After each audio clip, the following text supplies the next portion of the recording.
Are you really serious about this? Tonight on 2020, we're on the hunt for people accused of preying on the most desperate. You people are liars.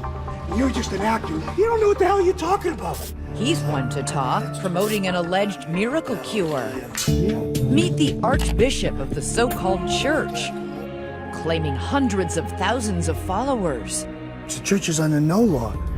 A breakthrough in a bottle, curing diseases from autism to cancer. I could say that I've been totally cured. But what's in those miracle drops? It's an industrial bleach. Our 2020 hidden camera investigation. Are you harming people, do you think, with this, sir? I hope they think I'm a raving lunatic. I really do. Here's Brian Ross. It was a cloudy Saturday morning in Southern California as our 2020 crew waited in this hotel for the arrival of the man who calls himself the Archbishop. 59-year-old Mark Grennan had no idea 2020 was on his tail.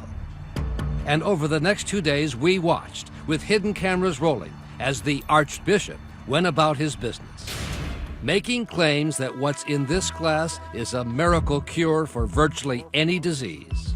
This is our sacrament. Preying on the desperate and vulnerable, including women with breast cancer and the parents of autistic children. I would like to see somebody go get these people. On this day, the Archbishop's cathedral was a hotel conference room. His vestments, a black leather jacket, and a bejeweled Panama hat. And his sermon to people who were charged $450 a head seems to have come right out of the book of Shams. I got people curing with major stuff just with that. From prostate cancer to brain cancer to autism. All by drinking what he calls the sacraments of the Genesis 2 Church of Health and Healing, available for anyone who makes what is called a donation. It's like watching a really good magician's show. Dr. Stephen Novello of the Yale School of Medicine has spent much of his career exposing all kinds of medical quacks. We're looking at the best, the people who have hit upon something that sells. Mr. Grennan, Brian Ross, from ABC News. Can we talk to you for a second, please?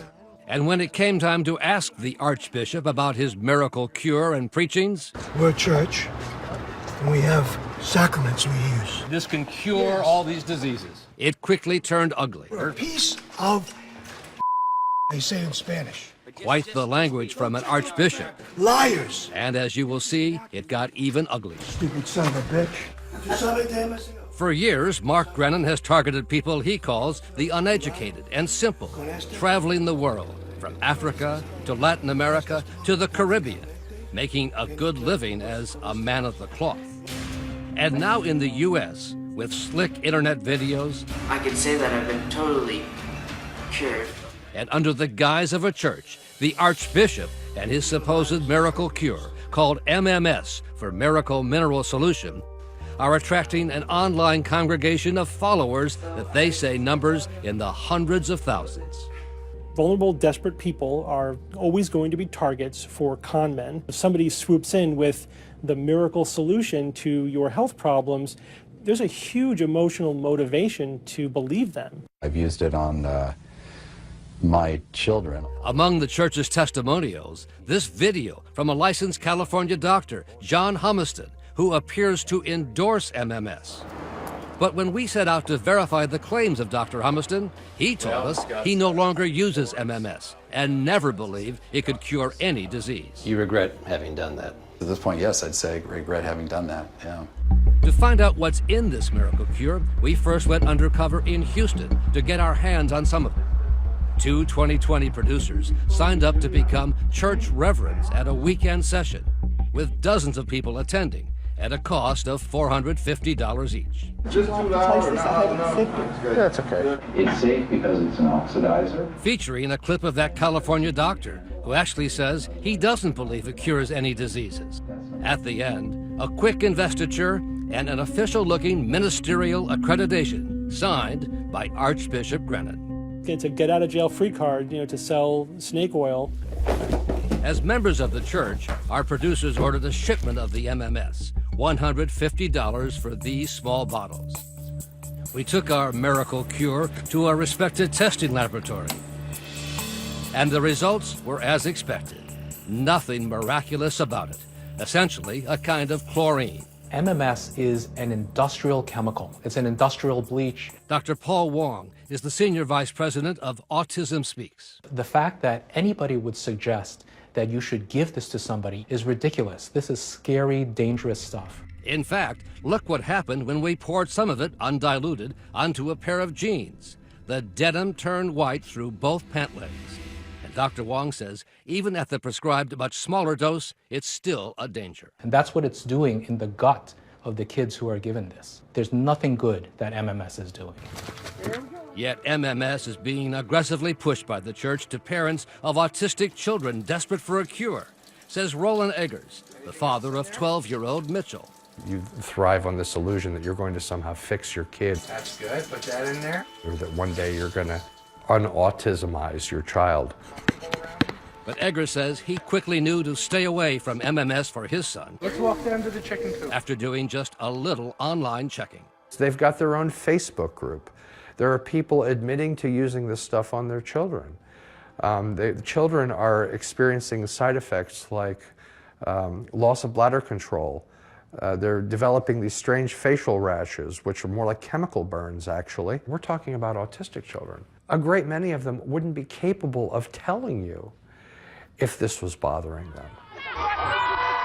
And for women with breast cancer, relying on MMS could be potentially fatal if used instead of established medical treatments. The pharmaceuticals. But that's what Archbishop Brennan was preaching just this month on his church YouTube channel. Rely on MMS, not mammograms or doctors. If you get breast cancer, I'm not going to say deserve it, you brought it on. I think that kind of advice is terrifying. Dr. Jennifer Ashton, ABC's senior medical contributor, was appalled to hear what the Archbishop had to say. To go so far as to blame any woman for having or getting breast cancer, to me, is absolutely unacceptable. Did Sylvia love sailing? But it was only after the death of the wife of Doug Nash, a retired NASA scientist, that the government began to investigate who was peddling the miracle MMS solution. On a sailing trip to the Pacific with his wife Sylvia, friends offered her a small container of MMS as protection from malaria. About 15 minutes later, she began to indicate that she was feeling bad. What were the symptoms? Diarrhea, nausea, vomiting, and that increased in intensity. But as we saw, the Archbishop teaches that nausea and diarrhea are actually signs that the MMS is working. Nothing to worry about. Laughed off by Archbishop Brennan. Yeah, we go a little too fast to get a little diarrhea, a little nausea. They got diarrhea, a little nausea. There was nothing funny about it for Sylvia Nash. I felt her go slump, and her eyes flipped up in her head and defocused. I think that's when she actually died, when her heart stopped. Right there? Right there. In your arms? In my arms, yeah. An autopsy could not determine the precise cause of Sylvia Nash's death. And the church denies MMS played any role, to the outrage of her husband. MMS did kill my wife. There's no question in my mind. And now Nash is working to help expose MMS and the leaders of the church who are pushing it. Those that were there, we remember with care. Especially the mystery man at the very top of the church, its founder and high priest, Jim Humble, who says he discovered the miracle cure. But Humble's whereabouts have been a carefully guarded church secret until our 2020 investigative team finally tracked him down across the border in Mexico, in a small town outside Guadalajara, somewhere down this dirt road. Federal prosecutors say they'd love to have Humble come back to the United States, but that as long as he's here in Mexico, he's beyond the reach of American law, but not beyond the reach of 2020. Mr. Humble? Or is it Archbishop Humble? Yeah. Brian Ross from ABC News 2020. When we come back.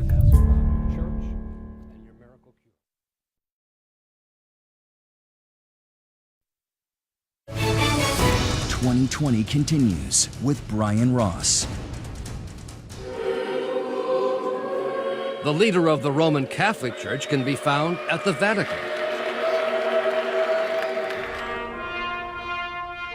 The Church of England is overseen by the Archbishop of Canterbury.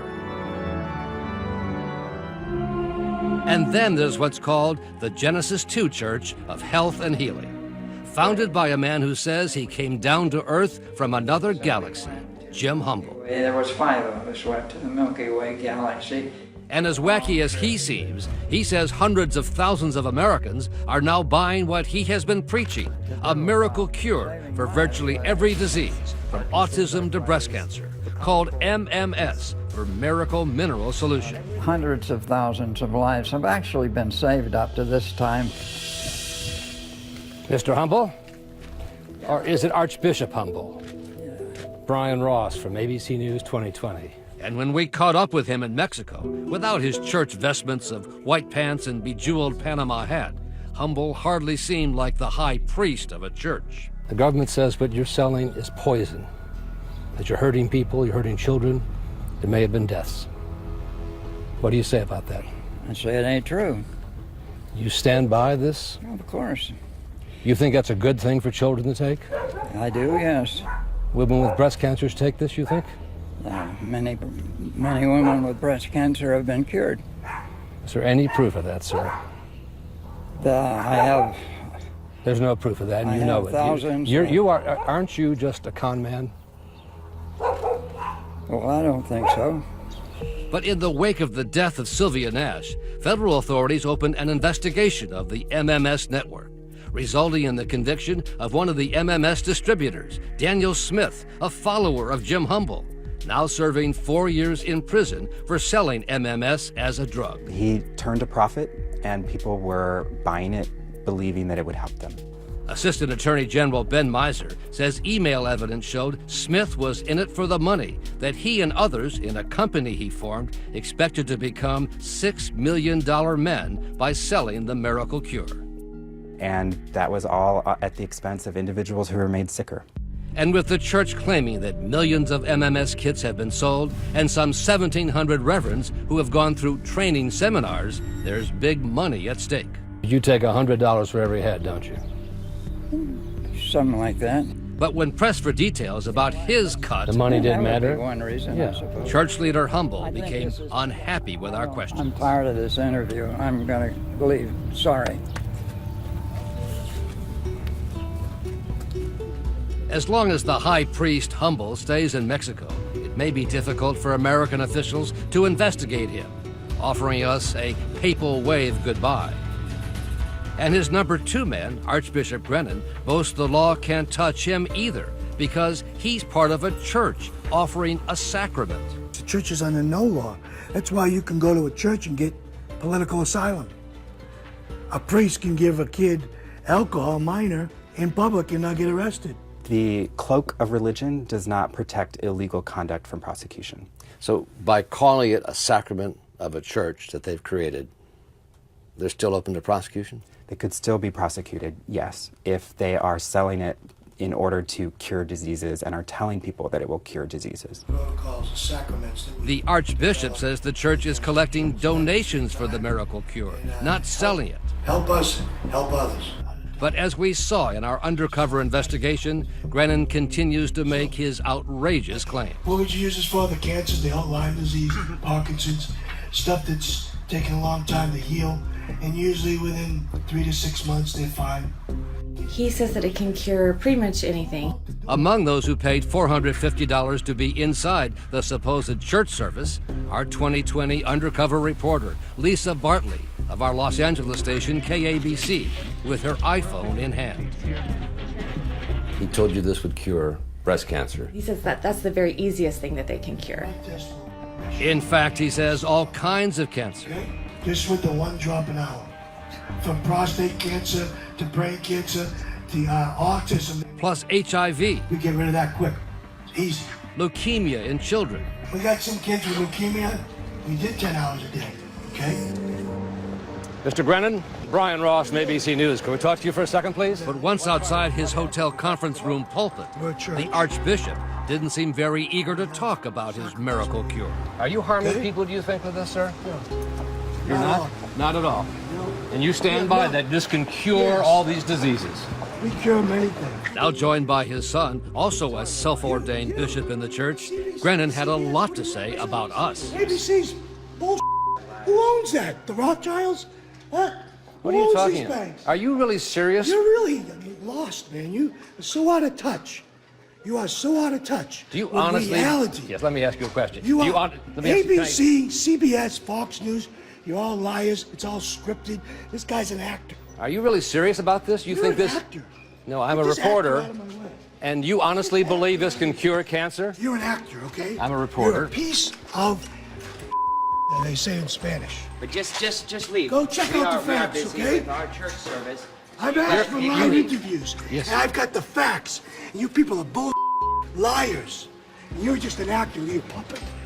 You little puppet. Look at you.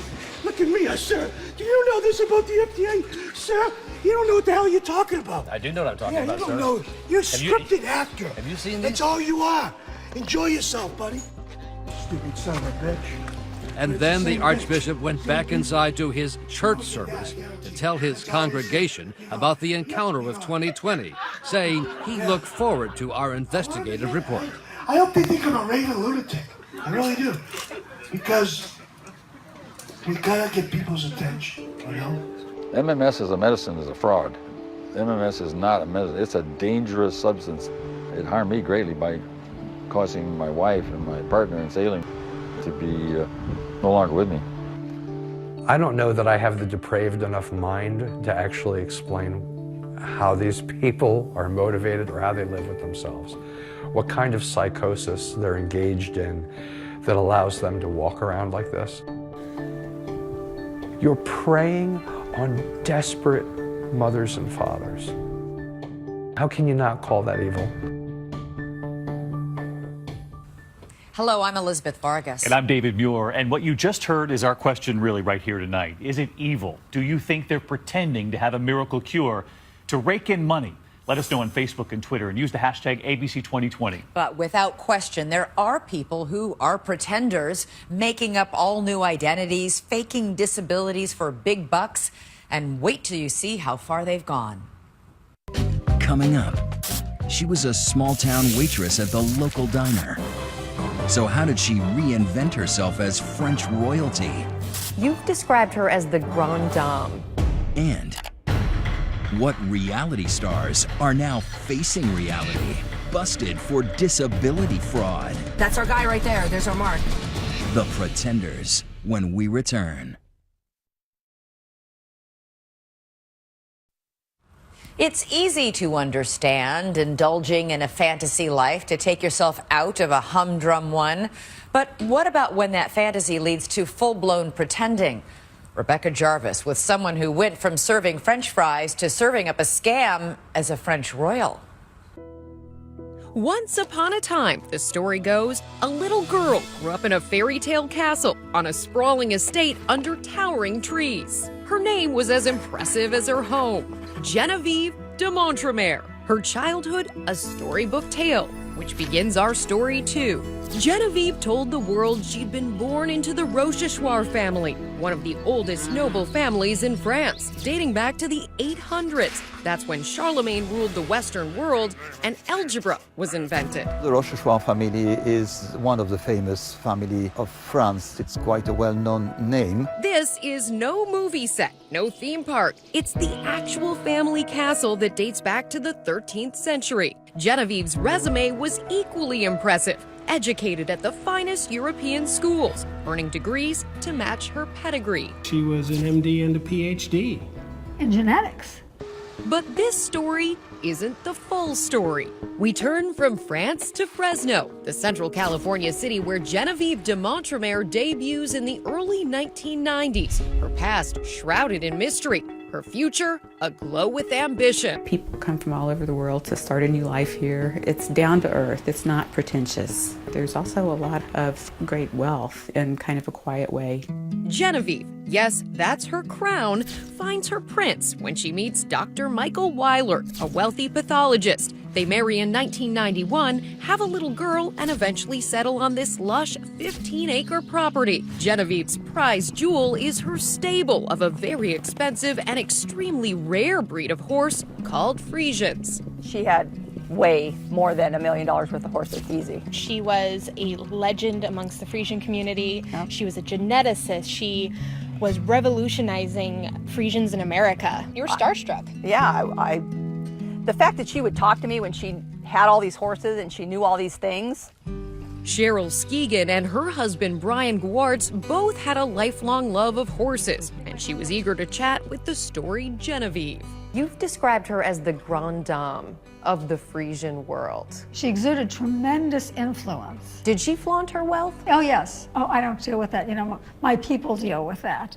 Genevieve was famous for her lavish equestrian events and parties. What were the parties she hosted at her home like? They were great. She had a beautiful home. And she would have a huge catered lunch and the tennis courts and a beautiful covered arena. It was just spectacular.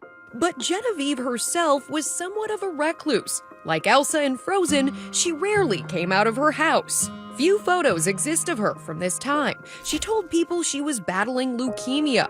And on those rare occasions she was seen, friends say she almost always wore an IV like the one seen here. What did she tell you about her illness? That she was dying of leukemia, that she didn't know how long she had. I saw her twice, and I think that's more than most people have. Over how many years? Over 10 years. But behind those stable doors, Genevieve de Montremer was hiding a queen-size secret.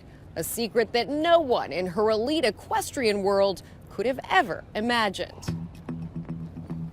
A mere 30 miles away, we find a man named Gary Hoffman. He knows the face in this picture. Who could forget it? But he says this woman's real name is Genevieve Sanders. First impression. Beautiful young lady, very smart. The kind of person that, hey, I'd like to get to know her. Genevieve Sanders was an all-American girl from Lindsay, California, the daughter of a farmer. She never earned a PhD, and he says she didn't know much French. Gary met her while she was a student at Fresno State University, and he was a teaching assistant. We got to know each other quite well, just hanging out here, going over to the library next door. After 2 years, the farmer's daughter and teacher tied the knot. They lived on a tight budget, not quite in a shoe, but in a very modest home. Genevieve took waitressing jobs to keep the cupboard from going bare. But that crown was real, just wasn't from France. Check out her sash in this picture. Yes, Genevieve Sanders was the reigning national raisin queen. Here she is arriving on a 2-week trip to Japan to bolster raisin sales around the Pacific Rim. She seemed to really enjoy the spotlight. Yeah, she definitely enjoyed it. She enjoyed that little bit of taste of low-level celebrity she had. She could sort of see how this could be transformed to something else. Now, at this time, Madonna was queen of the pop charts. That's important because Gary says her transformation from Michigan girl to global superstar inspired his young bride. Genevieve was very much into that, and how a young woman could put on this persona and through all these videos project herself in this character. The metamorphosis is gradual. Genevieve starts adopting a French accent while she's waiting tables at the Sutter Bar and Grill in Fresno. What did you think at the time? I thought it was kind of funny. At home, she would get in front of the mirror and say a few words. I just became to think that it was reinforced, it was rewarded, it was something that people liked to talk to her. She became that much more interesting. The act worked. It brought bigger tips, and soon Genevieve is almost going full-time French, even at home. You had to have realized at some point this is a little kind of crazy behavior. She was my wife, and I loved her. Eventually, Gary starts looking for an exit out of the land of make-believe. Divorce papers are his ticket. I'm glad I'm out. Years later, Genevieve was able to fully realize her phony French dreams when she married the wealthy Dr. Weiler. Her plebeian past has been replaced with the fabricated tale of her noble birth. And it might have worked, but some say she starts to take the Marie Antoinette act too far. She could hurt you. She could hurt you emotionally, she could hurt you financially, and she was mean. I did something that upset her, and at that point I was supposedly not allowed on her property. But how can you stay angry with a woman dying of leukemia? It was no secret. Genevieve's failing health is even the subject of an article in this National Horse magazine. Then in late 2007, her husband announces that Genevieve succumbs to her illness. But was her end just the beginning? Coming up, Chapter 2 of our story, as both Genevieve and her buried past return with a vengeance. I was flabbergasted. I couldn't breathe for a second. It was just unbelievable.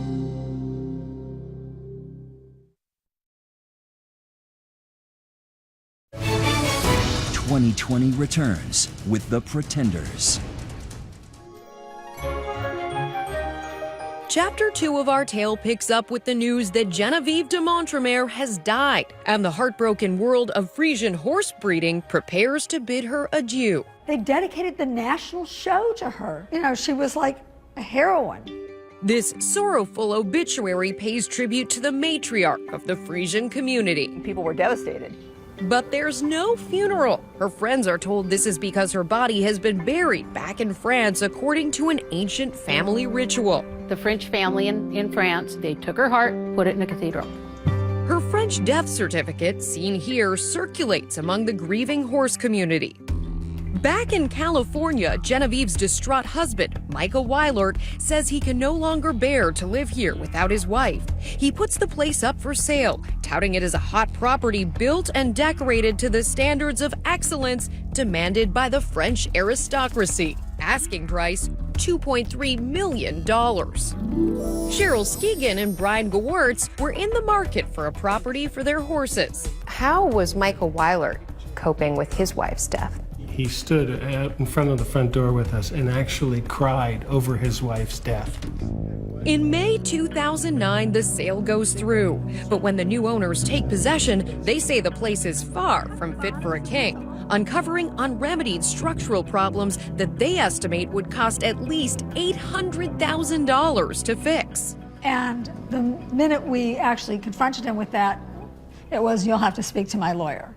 In preparation for their lawsuit, Cheryl and Brian say they come across something startling. That's Genevieve's signature on the deed to the property. But zut alors, it's dated March 20th, 2008, almost 4 months after she died.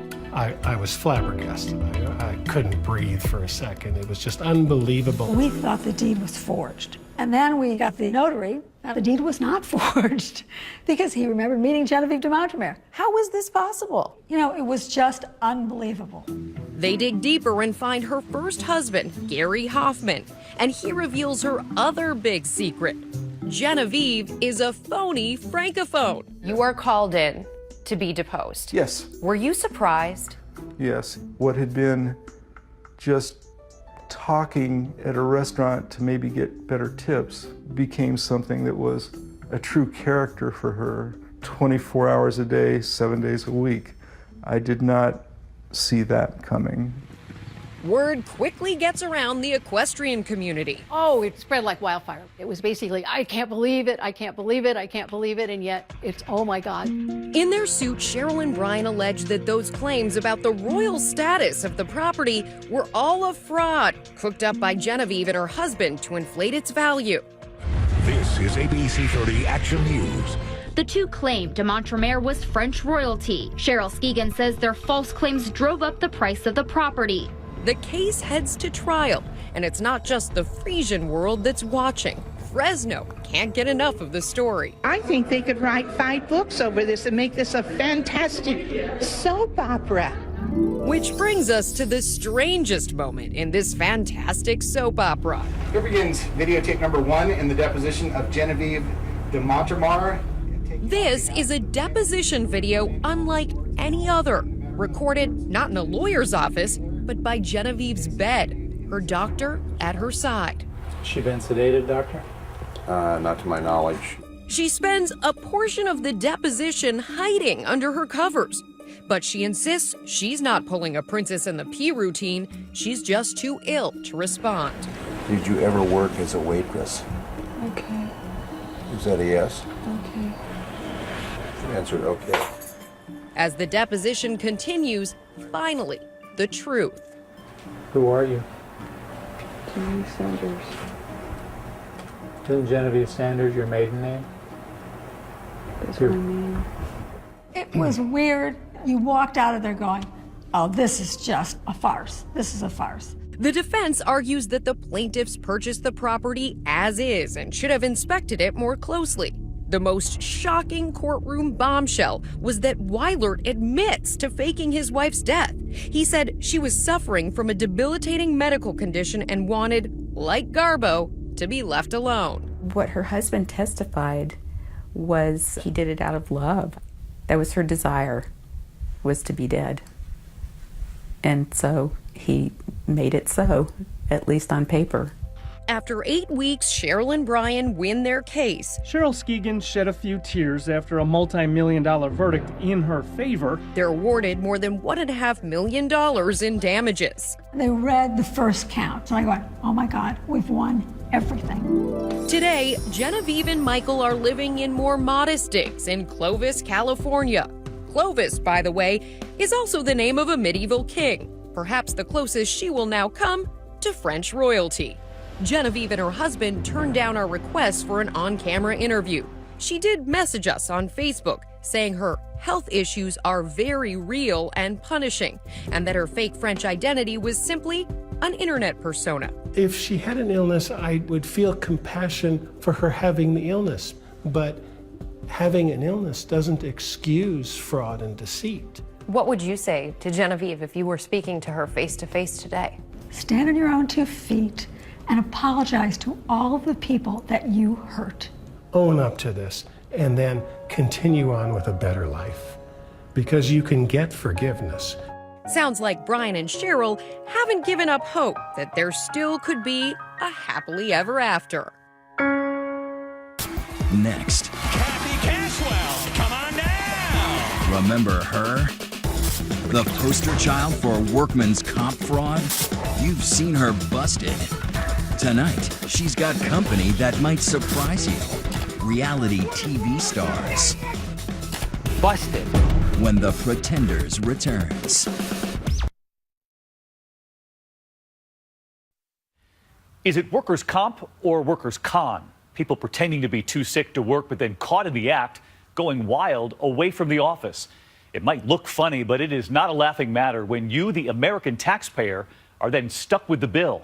Here's Cecilia Vega. Kathy Cashwell, come on down! Who could forget this woman who said she was too hurt to work, yet spun the big wheel on The Price is Right? Or the beauty queen who sashayed down the runway on a foot that she supposedly injured on the job. Tonight, meet a new member of our fake injury Hall of Shame, stalwart fisherman Paul Hebert. He harpoons, hauls, and heaves gigantic bluefin tuna fish on National Geographic's reality show Wicked Tuna. It's like tying a rope onto a train. But at the same time, Hebert was reeling in big Hollywood bucks. Prosecutors say there was something fishy going on. Now under fire, a TV reality star who said he couldn't walk properly. It turns out the salty seafarer made national headlines for hauling in tens of thousands of dollars in disability payments for an injury to both of his legs that he claimed left him unable to work, walk, or lift heavy weights. Heavy fish. What you haven't seen until tonight is Hebert facing the music. When we caught up with him, the fearless fisherman denied being a scammer, saying that while he did catch a fish this big, it wasn't so heavy after all. Tuna fish is the easiest job I've ever done in my life. I've been doing it since I was right out of diapers. We'll see Hebert again a little later, but it turns out he's not the only person with TV fame accused of making false claims. Meet Joseph DeRico, a former New Jersey cop who sustained a left leg injury on the job, resigned from the force, and started collecting a $70 grand a year pension for total disability. But watch as DeRico shows up here on the True TV reality show Bear Swamp Recovery. And like a crazed grizzly, he plucks grown men from monster trucks and tosses them aside like rag dolls. When you're totally and permanently disabled, what do you get? You get 66.6% of your salary tax-free for the rest of your life. John Sergio served on the New Jersey Retirement Board that pulled the plug on DeRico's pension after they saw his reality show stunts. If he could do this, he could be a police officer. DeRico is appealing the decision. Now, all these scammers just couldn't stay out of the spotlight, which investigators say made it a cinch to catch them. But intrepid New Jersey private eye Barry Kroll knows that most fake injury investigations take a lot of time and creativity. That's our guy right there. There's our mark. We've been out sleuthing with Barry before, and she will go the distance to get the surveillance goods she needs to make her case. I've seen you put on wigs. I've seen you drive like crazy. Is there anything you won't do to get your guy?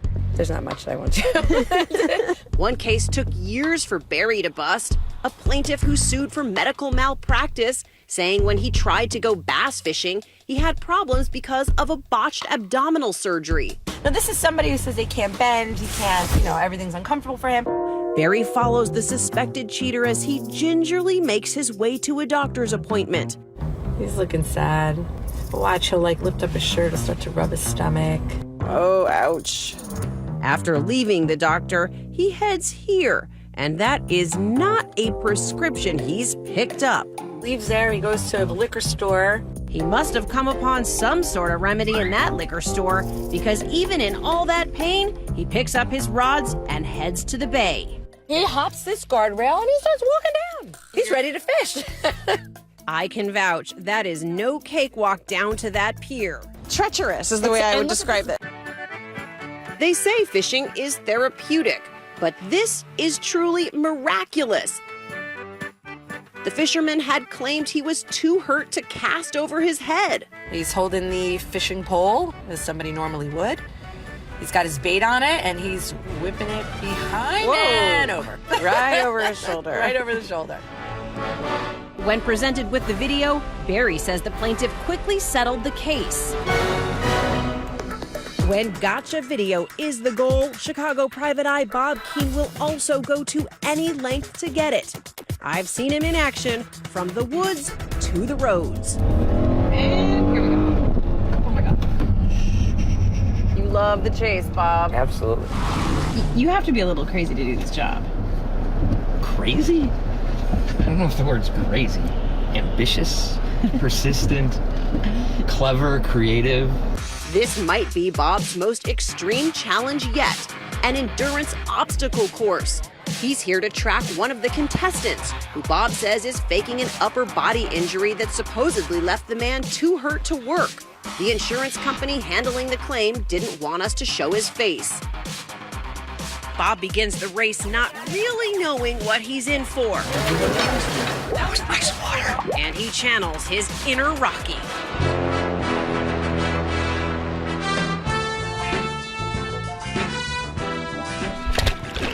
Bob's not just trying to survive the obstacle course, he's racing to keep up with his mark. He's got his eyes and his lens trained on the suspected faker, who's never more than one rope crawl or mudslide away. Victory is sweet. On a day's work. Piece of cake. Bob was also delighted with his surveillance results. He's a complete faker. He is busted. I am ecstatic. Bob's client was equally thrilled. After showing the evidence to the claimant, he instantly dropped his case. The consequences for getting caught can be severe. Remember Paul Hebert?